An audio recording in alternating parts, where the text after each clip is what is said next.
Hi, I'm Rusty Cooley, and welcome to Arpeggio Madness. In this program, I'm going to be showing you some new approaches to arpeggios that go beyond sweep picking. So let's get ready to shred.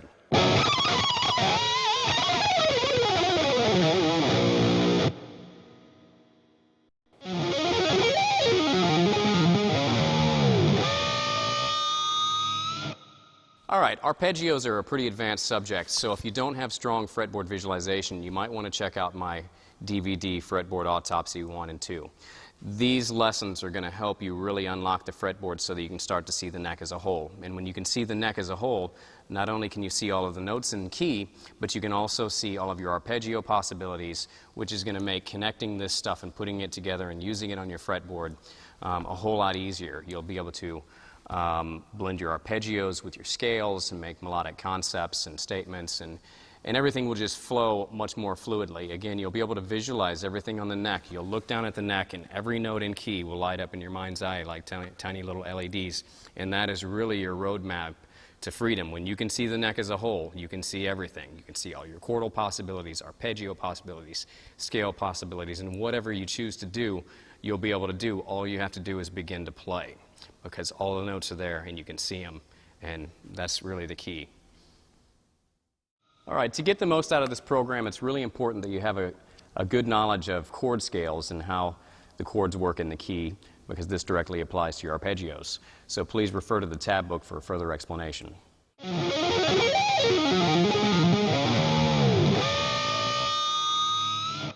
All right, let's tune up. For all of these examples on the program, I tune my guitar a half step down, so that's going to be an E flat. Also, I'm playing a 7-string guitar that has a low B string. So keep your eye on that if you're not used to playing a 7-string guitar, because sometimes it'll look like I'm playing on the wrong string if you're used to watching 6-string guitar examples. So here is the 6-string open.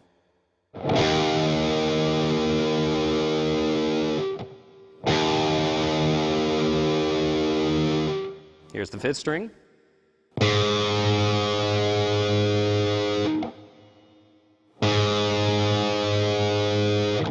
Fourth string.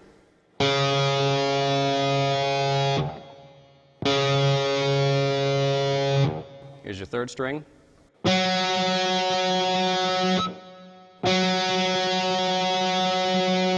Second string.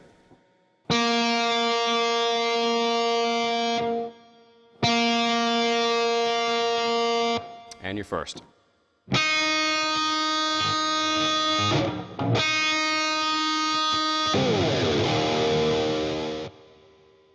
All right, even though I play a 7-string guitar, you don't need one for all of the lessons in this program.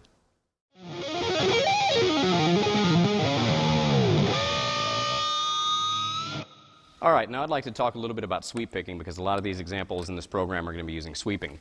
So if you are a total noob at this technique, sweeping is where you use one pick direction for as many strings as possible.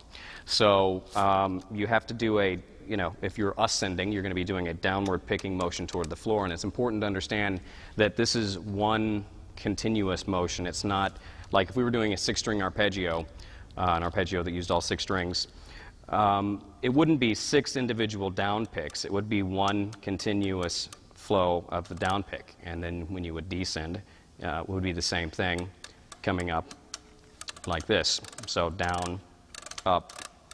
Also, it's important to understand the muting technique that's involved, because a lot of times you're going to encounter string noise, and to keep all the string noise at a minimum, you have to use multiple parts of the palm of your right hand to mute the unwanted string noise. So a lot of times I will use this part of my hand, or this part, or all 3 parts at once, just depending on how many strings I have to cover. So if I find myself up on the high E string, I might need to use, pretty much my whole hand, because I need to cover, in my case, from 7 all the way up to the 2nd string to keep everything from ringing. So again, use whatever part of your hand is available to keep all the string noise to a minimum, because you're going to encounter it at first, especially if you're new to this technique. So, it can be this, back here, or even over here. It's a little bit different than just standard palm muting when you're doing rhythm guitar, because when you do palm muting for rhythm guitar, it's all primarily back here. But with sweeping, you've got to use any part of your hand that's available to get the technique done. And I think that's primarily what you need to know about the right hand. Some of these examples with your left hand are going to be using a technique called a rolling bar. And a rolling bar is where you have to play 2 or more notes with one finger. But when you're barring and playing an arpeggio, by definition, an arpeggio is when you play the notes of a chord one at a time. So you cannot hear more than one note at a time. It's just like a scale. So to get a bar to work in this case, you have to do the roll. So if we were doing, say I had to play both of these notes here. Okay, I have to play those notes with one finger. So what I'm going to do on the ascend is I'm going to start on my fingertip. And after I play that note, I'm going to roll to the back of my finger and hit the next note. Now what's happening is my fingertip is still touching the first string that I was on, but it's only touching it enough to deaden it. So now it becomes a muted note. So now I'm using my left hand to help mute as well. Okay? So on an ascending rolling bar, you start on your fingertip, and as you ascend to the next note, you roll to the back of your finger, flattening it, and then just using the tip of your finger to deaden the string that you just left. On a descending rolling bar, it's just the opposite. You start on the back of your finger and roll to the fingertip. Okay, so it's just the opposite. You just reverse the technique. Also, for further muting technique, I do use my left-hand index finger to mute strings as well. It's kind of an advanced muting form. And say, for example, we're on the 6th string. What is going to happen is my index finger, the side of my index finger, it kind of always looks like I'm doing some sort of bar chord. And that's because I'm using the side of my index finger to mute the strings above what I'm playing. So if I accidentally hit it, brush it, touch it, whatever the case may be, hear a dead note, and the dead note is not going to overpower the note you're actually fretting. So it's going to cover all your bases. So the technique, as you continue to ascend up the guitar strings, your index finger is going to continue to mute the strings above your finger, or the string you're on, and this is where your right hand comes into play. From a string noise standpoint, you're going to mute the strings below what your index finger is playing. So say we're now on the 3rd string, my index finger is going to mute strings 1 and 2, my right hand palm is going to mute strings 4, 5, and 6, and 7 in my case. I have a 7-string guitar. And that should keep everything quiet. So let's get busy with the next section.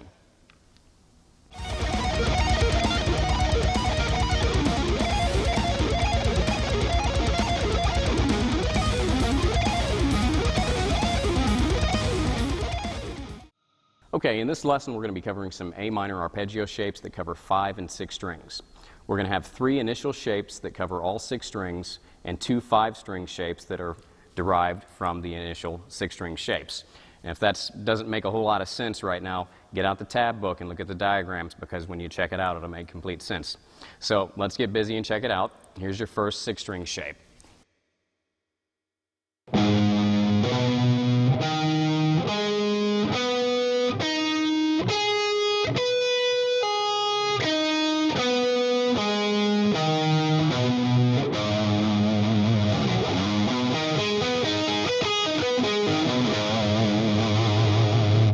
All right, I'm going to play that with a chord in a second so you can hear how the harmony works, but I'd like to talk to you about the picking real quick. So the picking for this first example is going to be the same picking that you're going to use for all of the examples that follow in this lesson.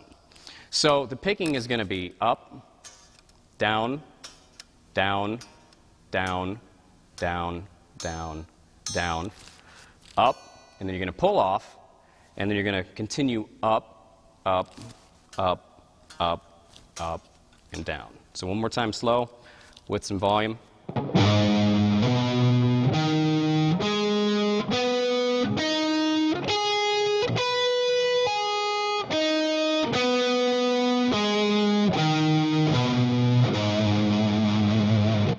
All right, here's what it sounds like with an A minor chord.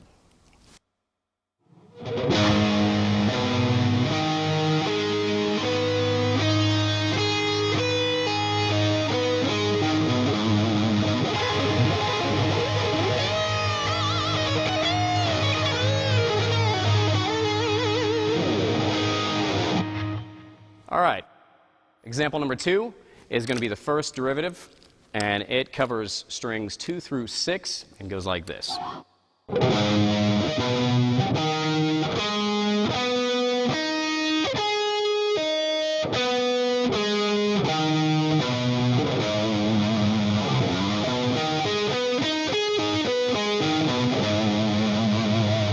also, you might want to note the fingering that I'm using on this because it might seem a little bit different, but the reason I'm fingering it this way is because of the big stretch that you're going to have on the second string. You're going to be stretching from 5 to 10, which that's a pretty big stretch. So what I'm doing is setting myself up for that big stretch by using my first finger to my third finger, because if you notice, when my third finger is on the 8th fret, my pinky's already almost hanging over the 10th fret. So it's going to be index, ring, middle, middle, index, index, pinky. This sets me up. If you were to start with what a more conventional fingering might be, it might be like index, pinky, ring, ring, index, index, and then look, your pinky's hanging over the 8th fret. Then all of a sudden you've got to make this massive jump. So in my playing, I prefer to set myself up for that big stretch by starting with my index and ring. It'll make it a lot easier because that's a pretty big stretch.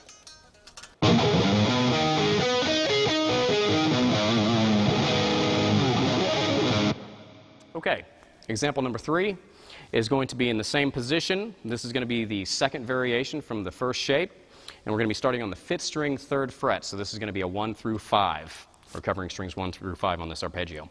So we're going to start on the 5th string, 3rd fret, and it goes like this.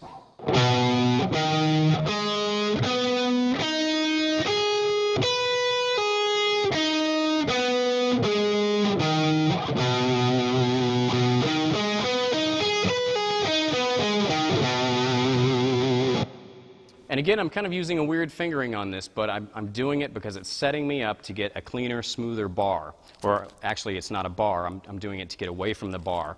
And what you might think would be a good fingering on this doesn't actually work out for me in the long run. You would look at the diagram and think that you would do something like this, which would be index, pinky, pinky, index, index, index. Okay? That will work, but I always try to do anything I can do to get away from barring. So this is why I use such a weird fingering on this, because I can get away from the barring, and barring is a little bit harder to get clean when you're playing arpeggios. So, you know, this option works better for me.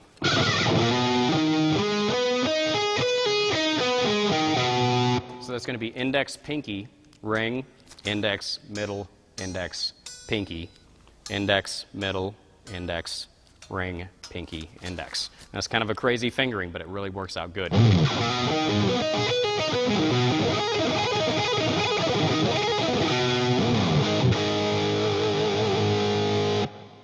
Okay, on to the next shape. This one's going to be our second 6-string shape, and it's going to be on the 6th string, 8th fret. And we're going to stretch from 8 to 12. 12 again. We're going to bar on this one. Even though I don't like barring, we're going to do it anyway. So index, pinky, pinky, middle, index, middle, index, pinky.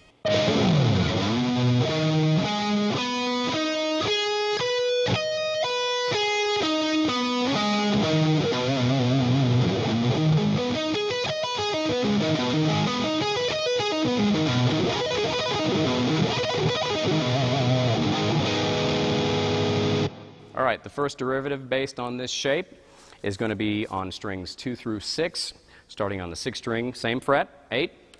And this one's got kind of an awkward fingering on the 2nd string too, so let's take a look at this. So it's going to be index, pinky, pinky, middle, index, middle, and pinky. So that's pretty weird, and it's kind of uncomfortable at first. You're going to want to take this one slow.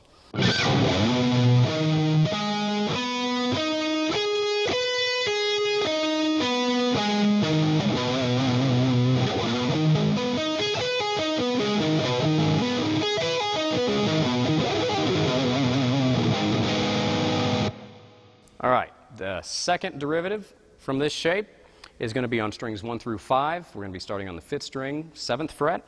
And this one starts with a pretty big stretch. You're going to be going from 7 to 12. So we got 7, 12, 10, 9, 10, 8, 12. And that's index, pinky, middle, index, middle, index, pinky.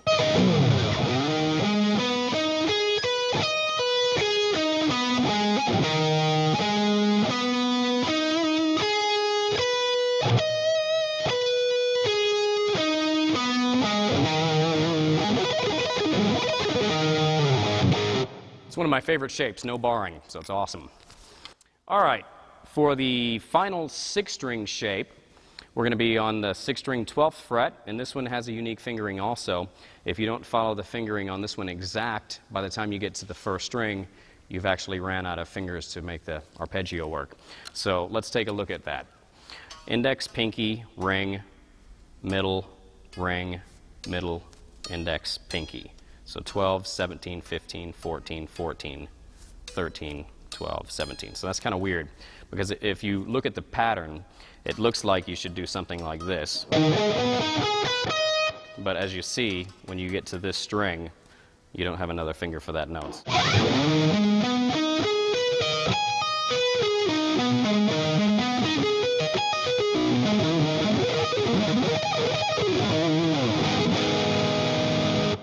All right, first 5-string derivative is going to be 2 through 6. Goes like this.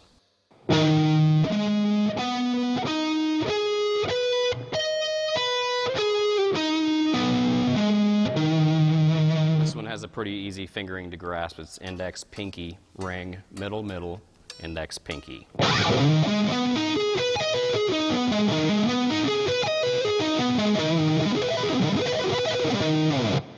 All right, last shape is going to be the 5th string derivative, and it covers, strings 1 through 5. We're on the 5th string 12th fret. It's going to be index, pinky, ring, ring, middle, index, and pinky.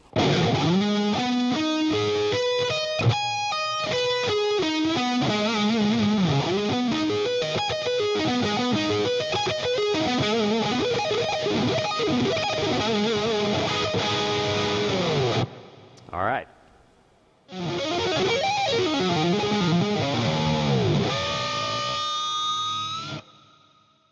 Okay, in this lesson we're going to be covering C major arpeggio shapes, 5th and 6th string patterns as well, just like what we did with the A minors, but in the major form. And we're going to be using the exact same picking technique through all of these too. So let's get started. Here is the first 6th string shape, C major. It's going to be on the 6th string 8th fret, and you're going to play 8, 12, 10, 10, 9, 8, 8, and 12. That's index, pinky, ring, ring, middle, index, index, pinky. Now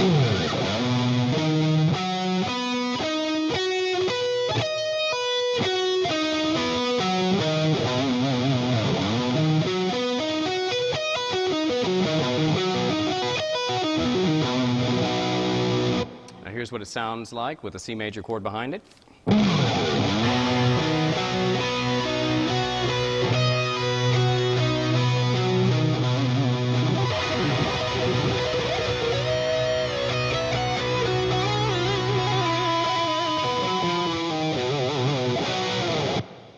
Okay, the second arpeggio is going to be the first derivative. It's going to be on strings 2 through 6, starting on the 6th string 8th fret still. And it goes like this: index, pinky, ring, ring, middle, index, pinky. It's 8, 12, 10, 10, 9, 8, 13.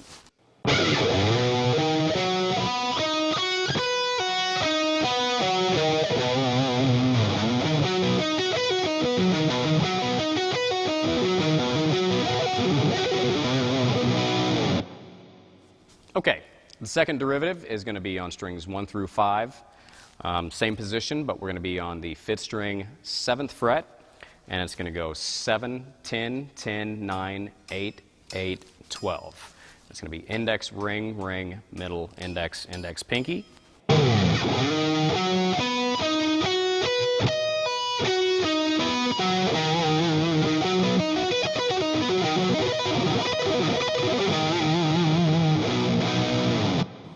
Okay, on to the second 6th string shape. This one's going to be on the 6th string 12th fret, and we're going to be 12, 15, 15, 14, 12, 13, 12, 15. That's going to be index, pinky, pinky, ring, index, middle, index, pinky.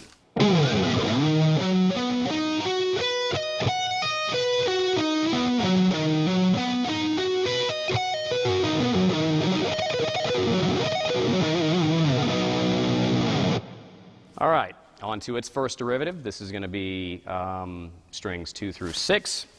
It's going to be 12, 15, 15, 14, 12, 13, and 17. And this is kind of like the A minor one from the last lesson, where we had to do that stretch on the second string with the middle and pinky. We've got it again in this arpeggio, but it's even bigger. We got a major third, which is 2 whole steps. This one's pretty tough. So check it out.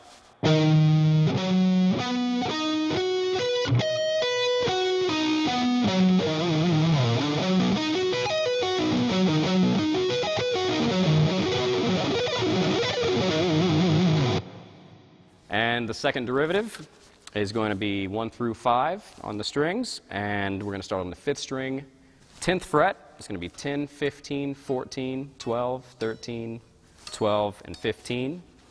Index, pinky, ring, index, middle, index, pinky. And I like this one a lot because there's no bars.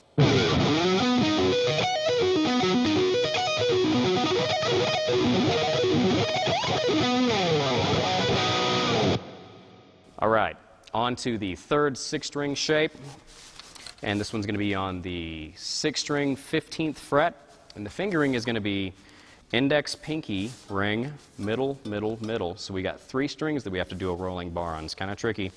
And then we're going to have index and pinky. So 15, 20, 19, 17, 17, 17, 15, and 20.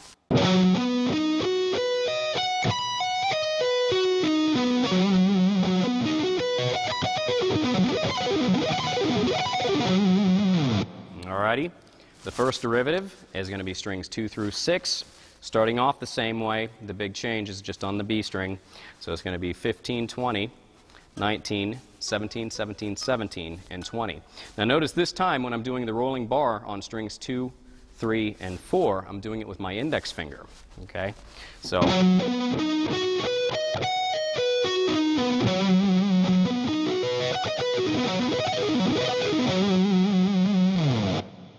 And the last shape in this lesson is going to be strings 1 through 5. And this is another one of my favorites. Even though it has a bar, for whatever reason, I'm able to do this one a little bit easier than some of the other barring ones. So let's check it out. We're going to be on the 5th string, 15th fret. We're going to go 15, 19, 17, 17, 17, 15, 20, index, pinky, middle, middle, middle, index, pinky.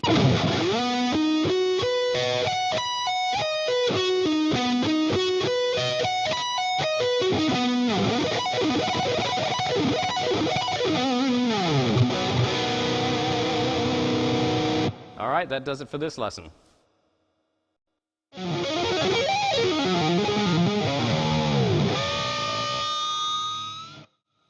All right, in this lesson we're going to be doing some B diminished arpeggios, and there's not as many examples for this lesson, just simply because I don't use them as much. Okay, so we've got index, pinky, middle, ring, middle, index, middle, and pinky.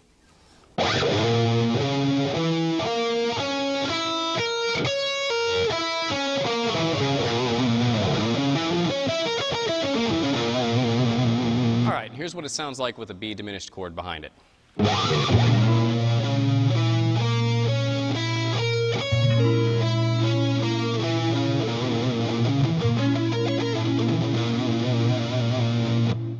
All right, in the second example, we're going to be starting on the 6th string, 7th fret, same position, but this one's just going to have 5 strings. And it's going to be 6th string, 7th fret. It's going to be index, pinky, middle, ring, middle, index, and pinky.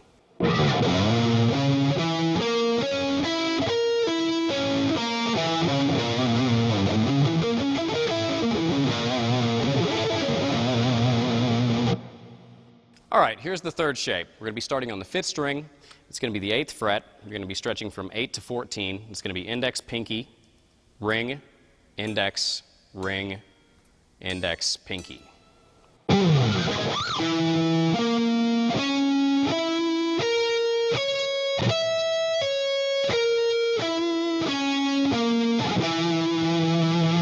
Again, on this one we've got a big stretch too, so here it is, 8 to 14.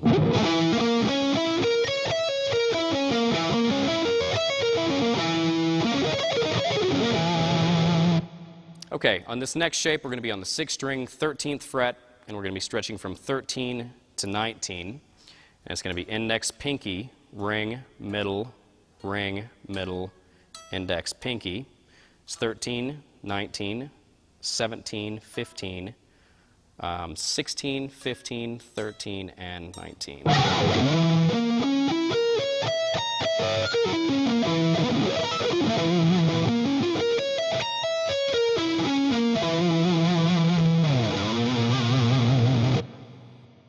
Okay, on the next shape, we're going to be starting on the 6th string also, 13th fret, stretching up to 19.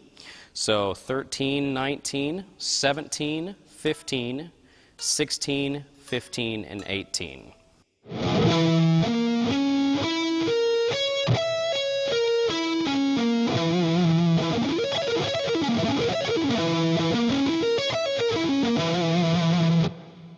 Okay, last shape is going to be on the 5th string.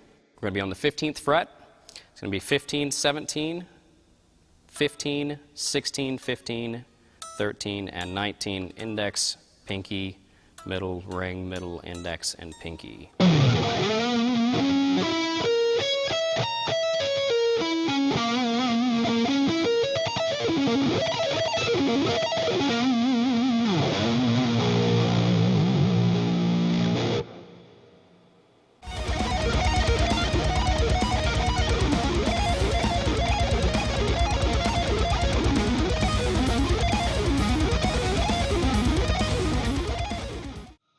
Okay, in this lesson we're going to be talking about some sweeping techniques used with arpeggios, and it's going to be sequencing, and I'm going to be using some of the shapes that we just went through. And the first one is E minor, and it's going to start on the 1st string 19th fret. We're going to be using this much of the shape, just 3 strings. And then the second time through, we're going to descend all the way down to the 5th string. So you got 3, 5.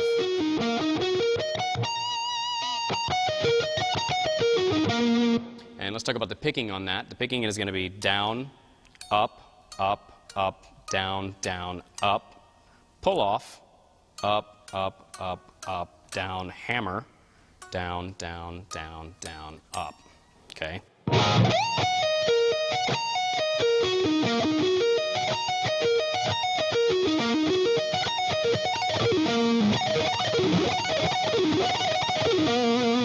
Some pretty cool stuff. It's some sequencing type ideas that I've been using for years, and really picked up this kind of stuff from one of my guitar heroes, which is Jason Becker. And if you haven't heard Jason, you should check him out. Okay, second example. This is C major. So we're going to be on the 1st string still, doing the same concept. We're going to be taking a 5-string shape and cutting it in half, doing the first 3 strings, and ascending back, and then coming back down to the 6. So looks like this.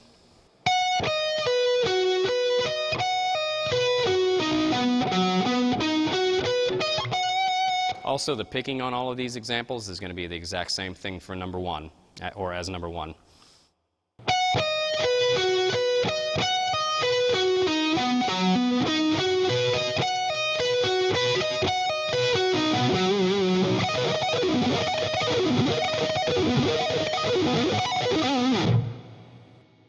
Okay, number 3 is B diminished. We're going to be on the 1st string, 13th fret. It's going to be 13, 10, 12, 10, 12, 14, and 8. So the sequence, 3 strings first.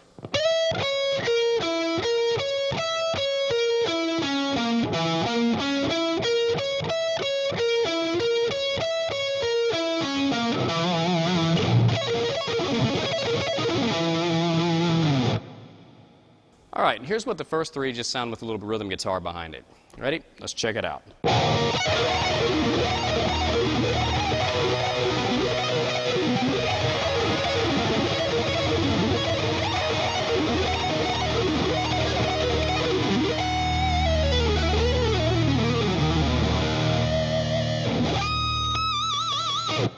Okay, this example is going to be a C augmented arpeggio, and I haven't taught any augmented arpeggios thus far in the lesson, so before we do the sequence, let's just check out the initial shape. So here we are, 1st string, 16th fret, so 16, 12, 13, 13, 14, 15, and 11.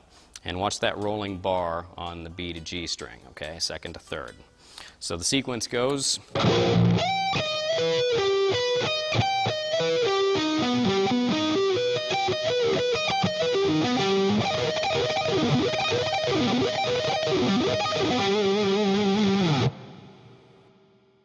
Example number 5 is A minor.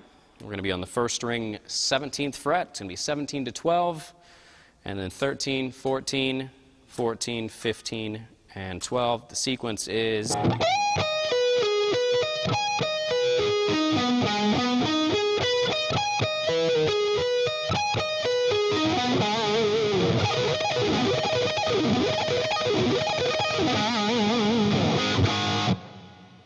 Okay, example number 6 is B flat major. It goes like this.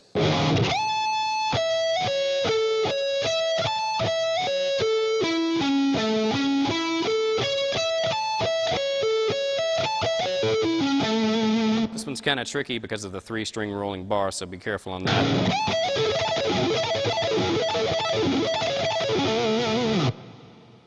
Okay, B diminished is the next one. It goes like this. We're starting on 19 and going to stretch down to 13, so we kind of got a big stretch there. So here we go.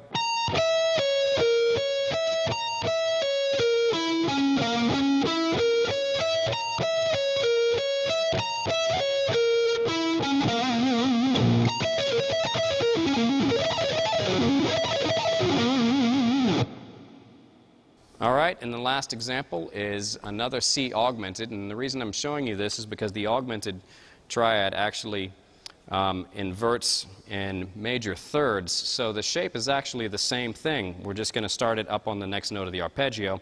So the first one we started was on the 16th fret, so up a major third, which is 2 whole steps, is C. That would be the next note in the arpeggio, and you'll find that it's the exact same shape.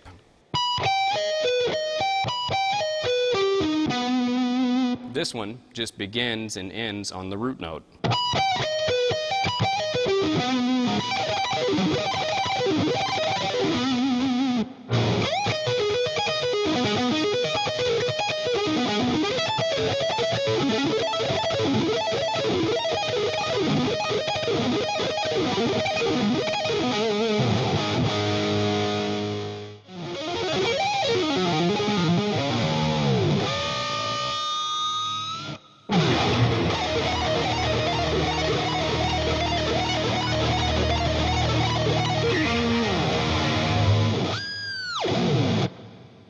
Okay, that was example 1 in this lesson, and these are going to be what I call melodic arpeggios.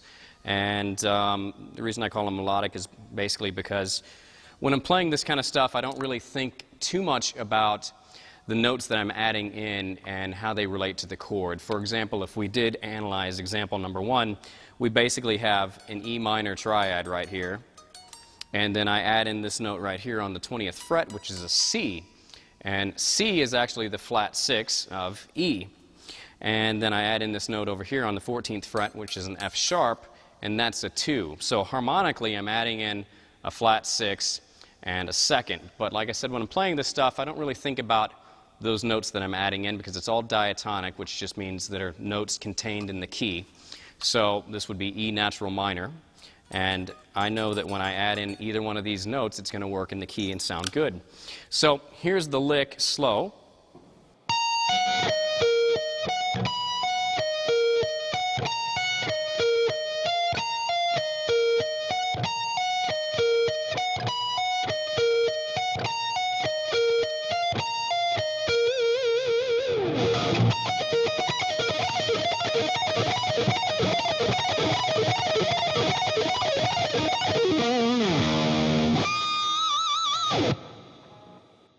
Okay, on example number 2, we're going to be in A minor. We're still in the key of E minor, so this just means we're going to the A minor chord, which is the 4 chord of E minor.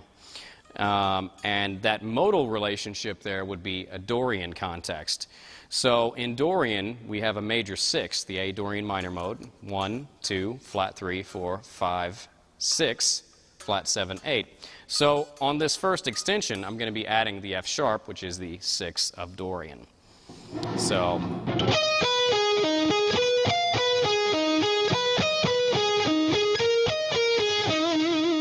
the note I'm adding below the shape is the 2. So we're adding in the major 6th and the 2nd.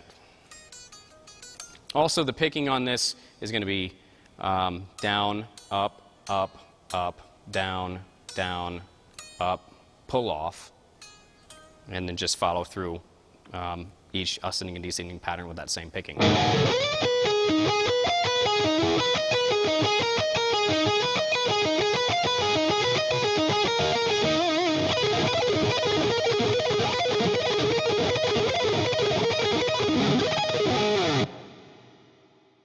Okay, in example number 3, we're going to be playing B minor arpeggio.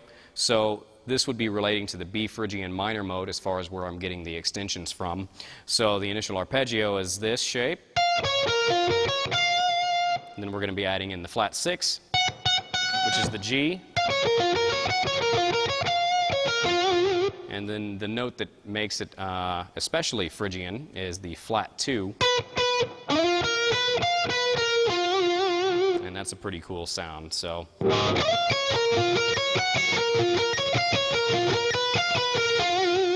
and if you guys are noticing that when I'm playing this stuff slow that I'm alternate picking, that is correct. I am alternate picking it when I play it slow. I only really start to sweep pick when I'm playing really fast, and I don't usually play any of these this slow when I'm actually using it in a musical example. So don't let that throw you off or confuse you. They are sweep picked up to speed. So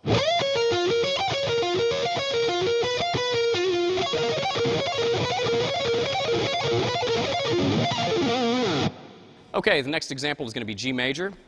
So this would be based off the actual key, G major. I mean, it's relative minor or relative major to E, so we're still in the same key. And we're going to be up on the 22nd fret. So it goes like this.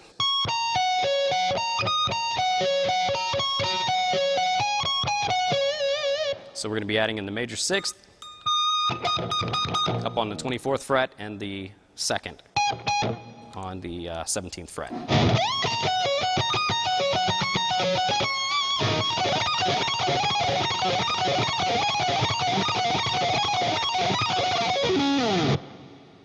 And that's another thing. If you noticed, I ended that one with a 5-string sweep, which that's just kind of based on what we just went through in the last lesson, mixing 3 to 5-string sweeps. So what you can do now, once you get a few of these down, is you can add the melodic 3-string sweep shapes into a 3 to 5-string sweep shape, like I just did on this last example. So let's check it out so you know exactly what I'm talking about. So you're going to do the melodic shape first.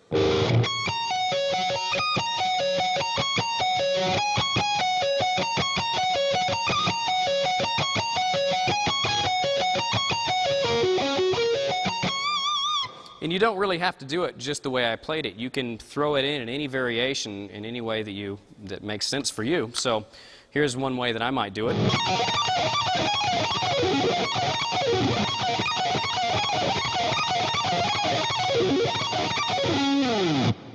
The next example is going to be D major. This is going to be on the 1st string, 17th fret, and it's going to go like this.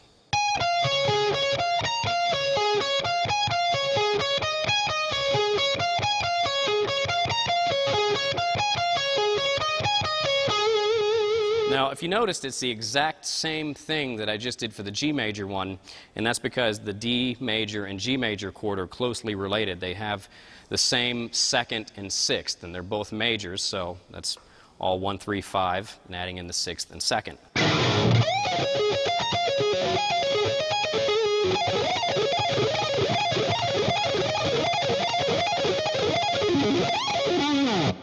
Up next is C major. It goes like this.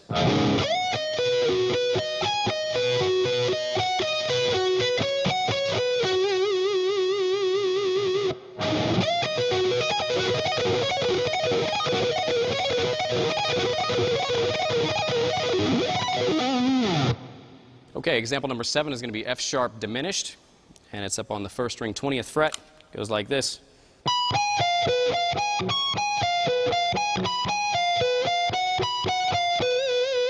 Which that's got a pretty cool sound. We're adding in the minor 6th and the flat 2nd.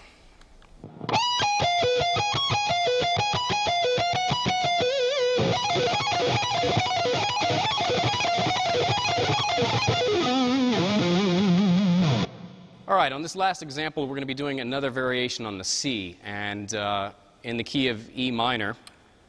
C is the sixth chord, and the sixth chord in its modal relationship to the key would be the Lydian mode. And to make this one really stand out and sound like Lydian, we're going to take advantage of the note that really makes Lydian different than the major scale, and that's the sharp 4. So C Lydian, there's your sharp 4, which is inharmonically a flat 5. So it gives you that nice diminished kind of sound within the bright major context. So I changed up the order a little bit on this one. It's going to go like this.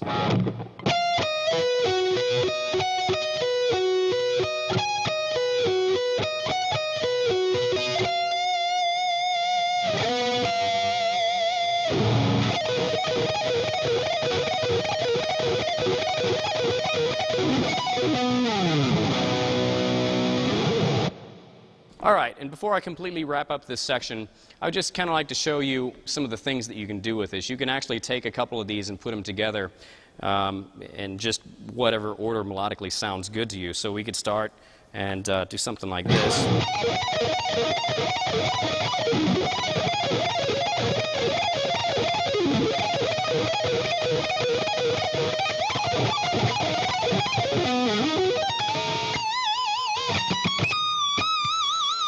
All right, and if you noticed, I mixed it up with the 3s to 5s also. So, all right.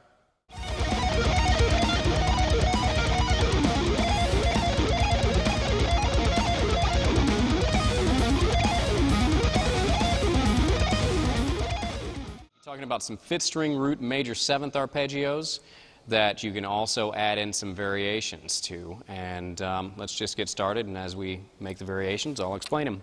So here's example number 1. It's going to be on the 5th string, 10th fret. It's going to be 10, 14, 12, 11, 12, 10, and 14.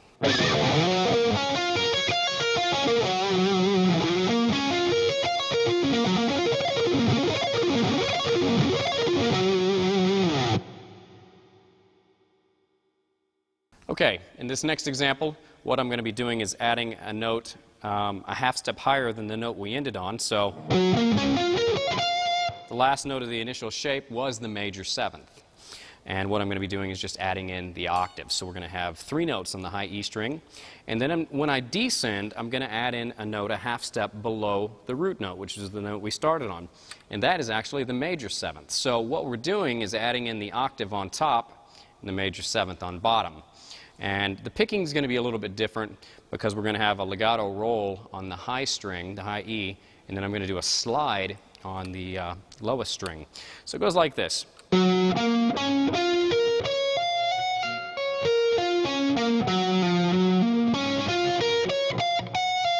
Now, I picked it differently the second time because, you know, you can actually do either one. It just depends on what you like. The first one was a little bit more legato. I picked less, so let's take a look at that one.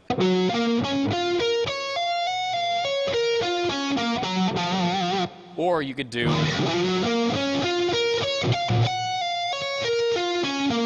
So what I did on the second one was I picked all 3 notes and then pulled off 2. So either one will work, and I kind of just, you know, when I'm playing and improvising, I'm not really thinking too much about it. One time I might do it one way, the next time I might do it the other way. So whatever's working, go with it.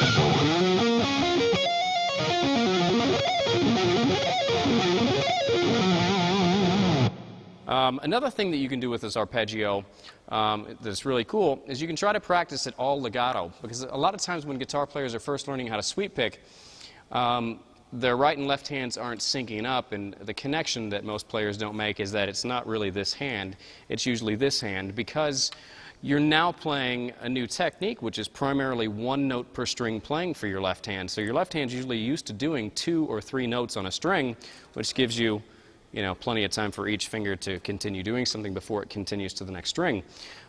So what I would do with arpeggios that didn't have any barring in them is I would practice them legato.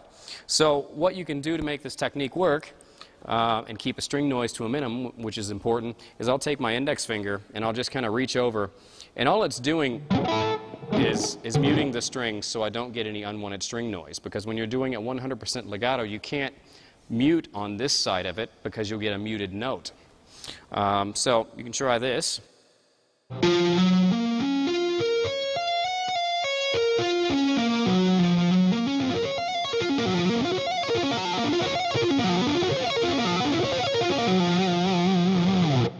And that's a pretty cool sound to have also, you know, play it 100% legato.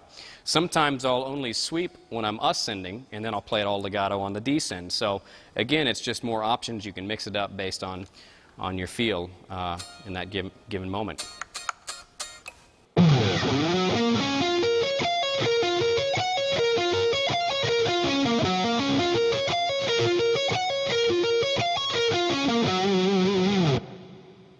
In this example, I was just pivoting off the F sharp and the G on the first string. Kind of like in the melodic arpeggios examples, I'm just kind of altering between the two tones and mixing it up with a 3 to 5 sweep. So a little bit slower, you're going to have.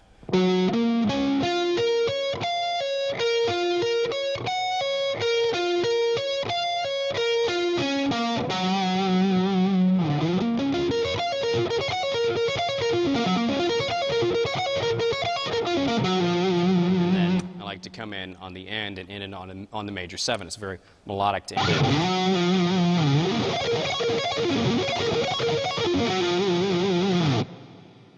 All right, on this example, I'm going to be doing a 3-string sweep. And the unique thing about this is you're not going to ascend and descend the same pattern. You're going to have an ascending shape and a descending shape. And this is pretty cool because it gets you into pure sweeping, which means no hammer-ons or pull-offs. And I like that a lot when I'm able to find arpeggios that lay out that way on the fretboard. So here it is. It's G major 7th. You're going to ascend 12, 12, 10. That's going to be middle, middle, index. You're going to have to use that rolling bar on this. And then you're going to descend 14, 12, and 11. So.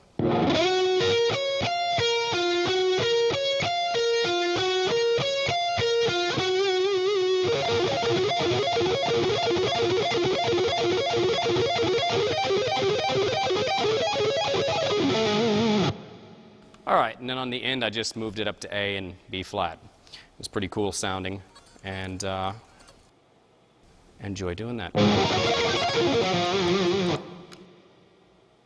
Okay, on example number 5, we're going to build off number 4 by adding an additional note a half step higher than 14. So we're just going to be doing a variation. On the ascend is still going to be the same. The only thing that's going to change is on the descend. So you're still going to go 12, 12, 12, 10. The first time you're going to descend just like we did, 14, 12, 11. But the next time we're going to start the descend on 15. So.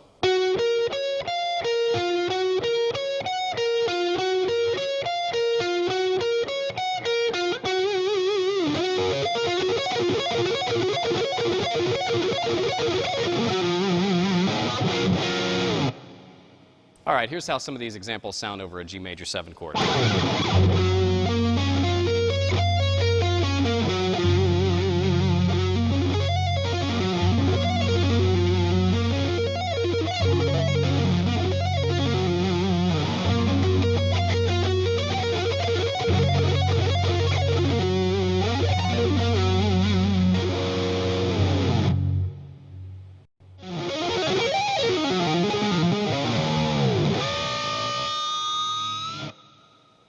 All right, in this lesson we're going to be going through the same concepts, but now with an A minor 7 arpeggio. So this shape starts on the 5th string, 12th fret, and goes like this.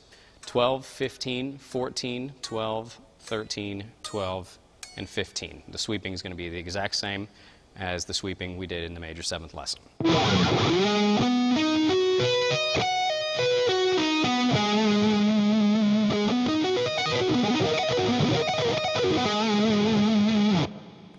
Okay, example number 2, we're going to use the extensions. I'm going to add the octave above and the minor 7th below. So we have.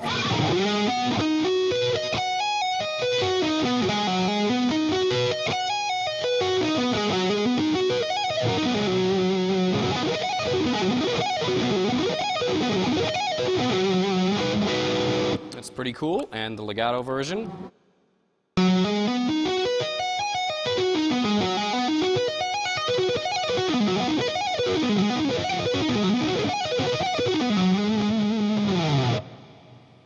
All right, in example number 3, we're going to do the melodic variation on top.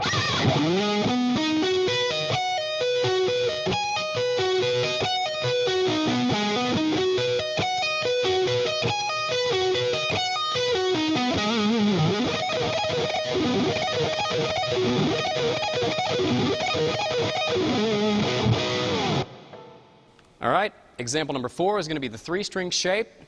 And again, this is the same concept where we have one shape that ascends and one shape that descends. So no hammer-ons or pull-offs in this. It's pretty cool. We've got 14, 13, 12 on the ascend, and then 15, 13, 12 on the descend. So one down pick for 3 notes and one up pick for 3 notes.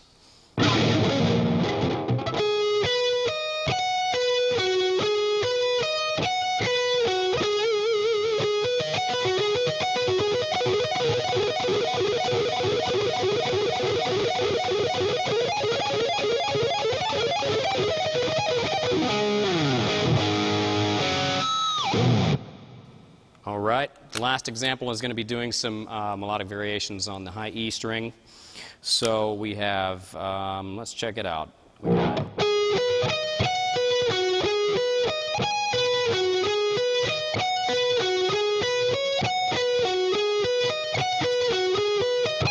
so what I'm adding in is the octave, and then the D, which is the 11th.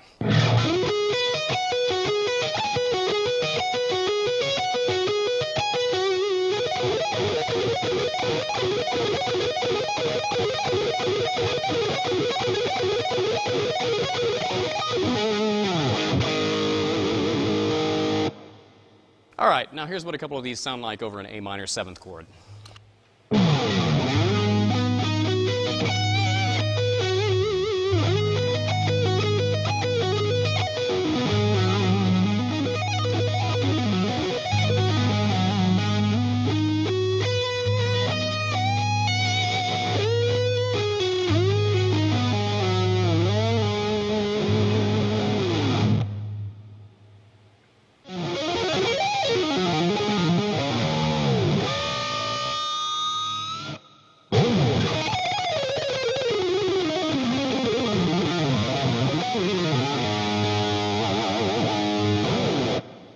All right, in this lesson we're going to be talking about some A dominant 7th arpeggios.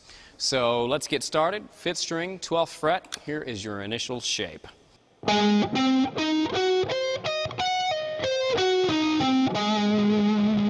So you got index, pinky, ring, index, ring, index, and pinky.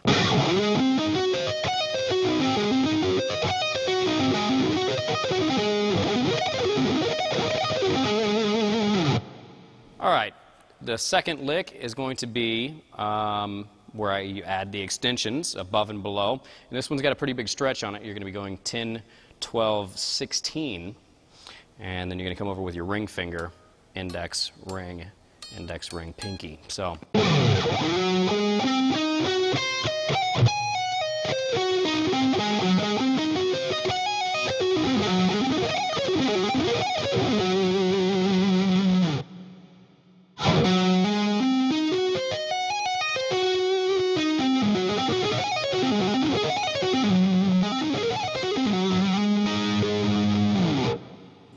Example number 3 is going to be the sequence.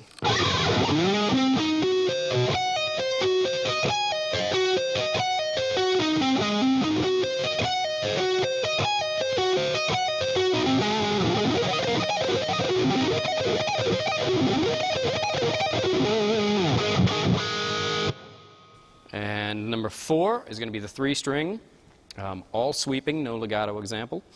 One ascending shape. 14, 14, 12, and the descending shape is going to be 15, 14, 12. And this also has a rolling bar in it, which is going to be done with your ring finger. So.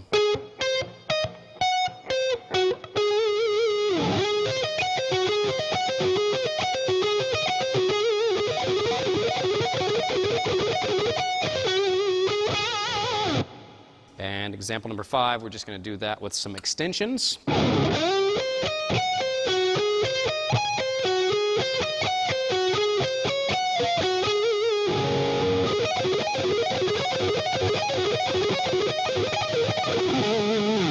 This one's actually a little bit harder for me because it's got a lot of the ring finger in it, and it's just kind of, it's not as comfortable and doesn't lay out as well as some of the other ones, so it was a little bit harder for me. So let's check out what some of these sound like with an A7 background.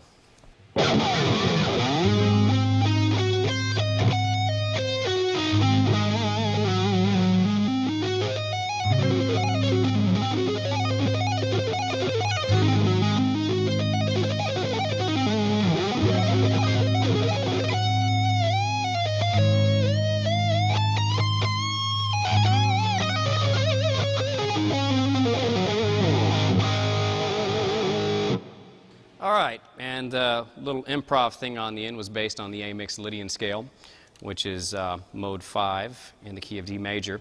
And the reason I use that is because Mixolydian is the dominant mode, and whenever I'm using dominant 7th arpeggios, it's usually in a Mixolydian context. So that works there.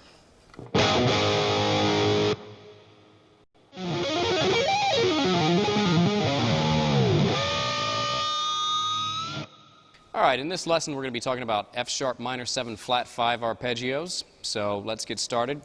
We'll be on the 5th string, 9th fret, and it will go 9, 12, 10, 9, 10, 8, 12.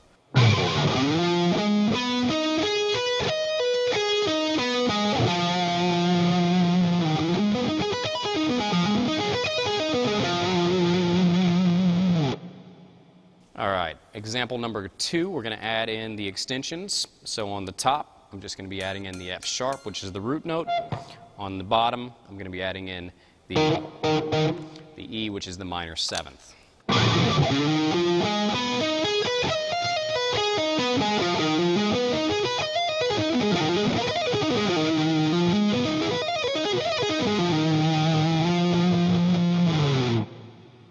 All right, on example number 3, we're going to be mixing up 3 to 5 string sweeps with and altering the notes on top between the E and the F sharp.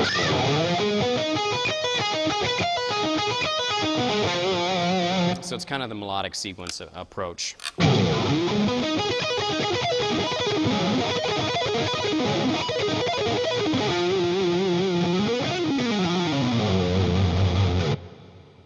All right, example number 4 is going to be a 3-string shape, and this is going to be the 1 ascend, 1 descend, all sweep picking.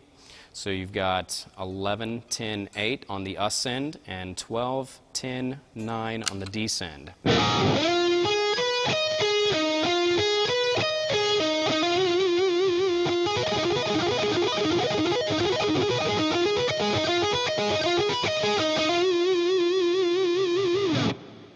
And on example number 5, we're going to be adding in some extensions to that exact shape. So we'll be adding in the 14 and 7.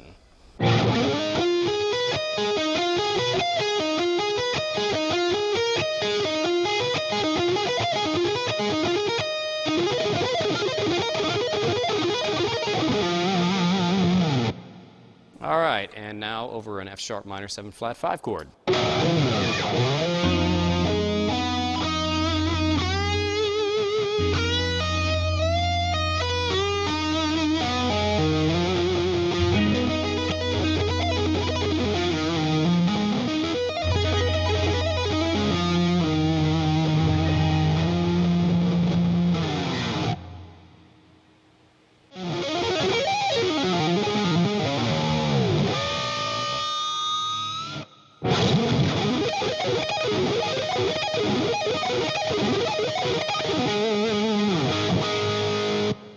Okay, that was an A minor arpeggio mixed with an A minor 7th arpeggio. The A minor shape goes like this. And then I add in the 3rd string root minor 7th arpeggio. It goes like this.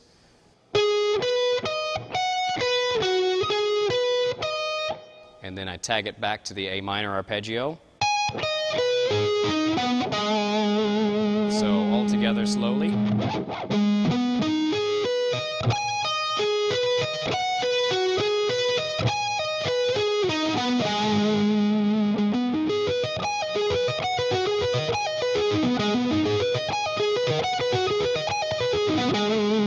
So the tricky part in this arpeggio is that when you're ascending the A minor shape, you're actually string skipping. So we play all the way up to 17, pull off to 12, and then we skip to the third string, and that's a little bit tricky. So you're just going to have to take that one slow.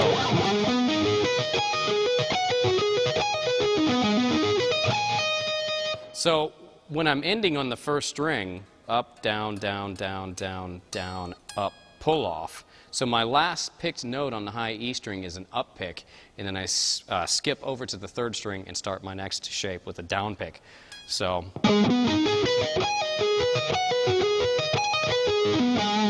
it's kind of a little bit of a tricky technique in there.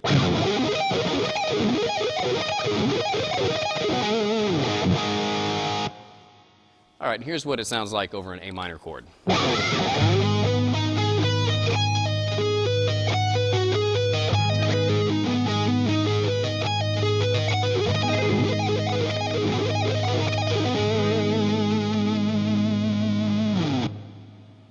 All right, the next example combines A major 7 with A major.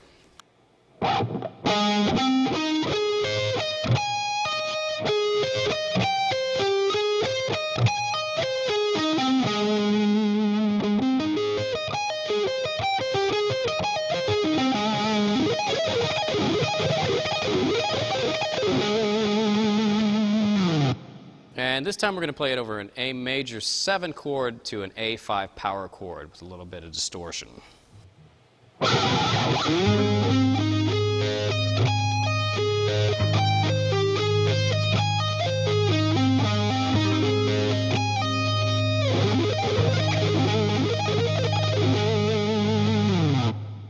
All right, now over an A5 power chord.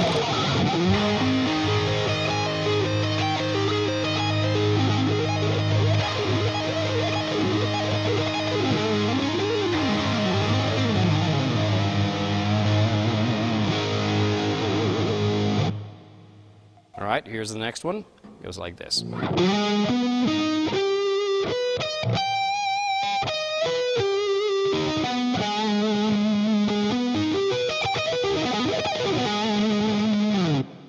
here's what it sounds like over an A minor major 7 chord and then an A minor chord.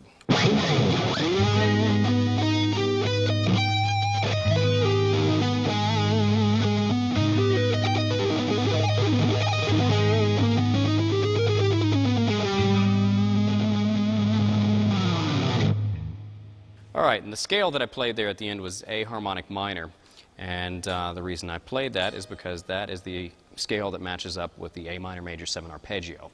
When you're in the key of A harmonic minor, the 1 chord is A minor major 7. All right, here's the next one. And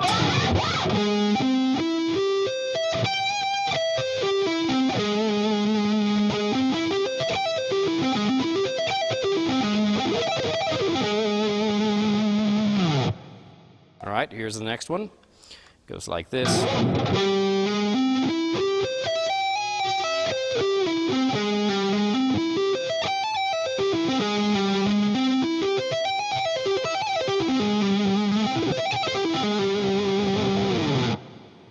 And here it is over an A major 7 sharp 5 chord.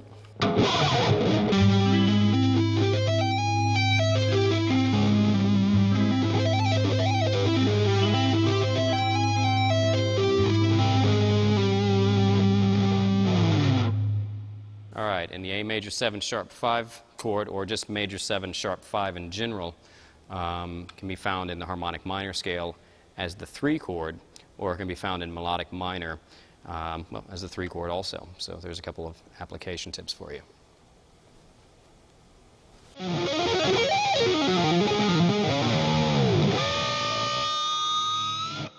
All right, now I'm going to show you how to combine an A minor arpeggio with a D minor arpeggio with the chromatic passing tone. And the A minor shape that we're going to be using looks like this.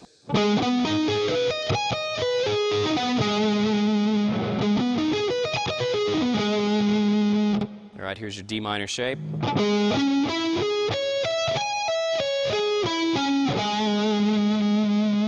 All right, and here's how I combine them.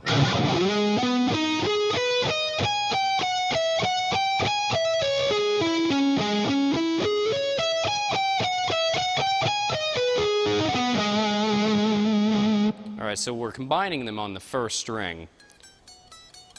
And you're actually using all 4 fingers on your left hand, so that's kind of tricky.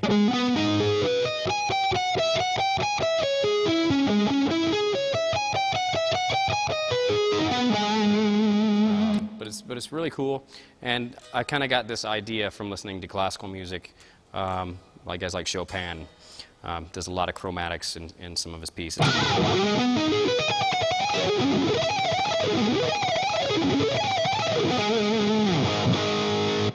All right, example number 2 is the same concept, but this time we're going to be using an A major arpeggio to a D major arpeggio. And here's the A major shape.